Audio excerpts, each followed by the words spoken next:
मध्य प्रदेश के लिए 19 जुलाई का दिन ऐतिहासिक रहा। अब राज्य में किसी के लिए कोई विशेष कानून नहीं होगा। सभी धर्मों के लोग एक ही कानून के तहत जीवन यापन करेंगे। चाहे लिव इन हो या जीवन से जुड़ा कोई भी मामला, सब एक ही नियम से तय होगा।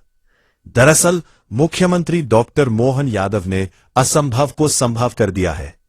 उनकी अध्यक्षता में जगदीशपुर में हुई कैबिनेट ने राज्य में समान नागरिक संहिता यूनिफॉर्म सिविल कोड यूसीसी लागू करने को सहमति दे दी है। मोहन यादव ने मीडिया से कहा कि भारत के संविधान में बताए गए एक समानता, बराबरी, न्याय और धर्मनिरपेक्षता के विजन को साकार करने की दिशा में एक खास कदम है। इसे मध्य प्रदेश के निवासियों के लिए, चाहे उनका धर्म कोई भी हो, शादी, तलाक, वैवाहिक झगड़ों से जुड़े भरण पोषण, उत्तराधिकार और लिव इन रिलेशनशिप जैसे निजी मामलों को नियंत्रित करने के लिए एक समान पर्सनल सिविल कानून लागू करने के मकसद से बनाया गया है। इस कोड का मुख्य मकसद महिलाओं की सुरक्षा और उन्हें सशक्त बनाना है, ताकि शादी, तलाक और उत्तराधिकार से जुड़े अलग अलग पर्सनल लाभों के तहत उनके साथ होने वाले पुराने भेदभाव को खत्म किया जा सके। उन्होंने कहा कि इन अलग अलग और कभी कभी बिना लिखित नियमों वाली प्रथाओं में सुधार करके और एक समान व निष्पक्ष ढांचा बनाकर ये कोड पर्सनल सिविल कानून को आधुनिक बनाता है, ताकि पुरुषों और महिलाओं को समान अधिकार मिल सके। साथ ही ये धार्मिक रीति रिवाजों, समारोहों और पारंपरिक प्रथाओं की भी साफ तौर पर सुरक्षा करता है, बशर्ते वे सार्वजनिक नैतिकता और नीति के अनुरूप हो।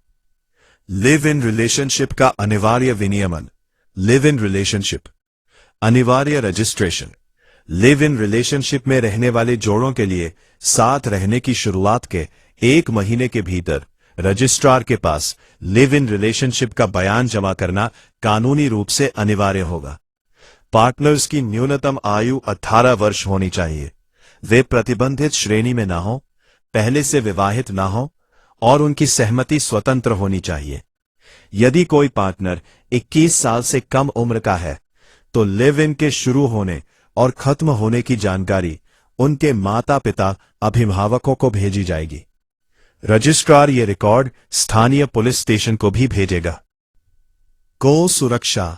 लिव इन से पैदा हुए बच्चों को वैध माना जाएगा और उन्हें पूर्ण उत्तराधिकार मिलेगा।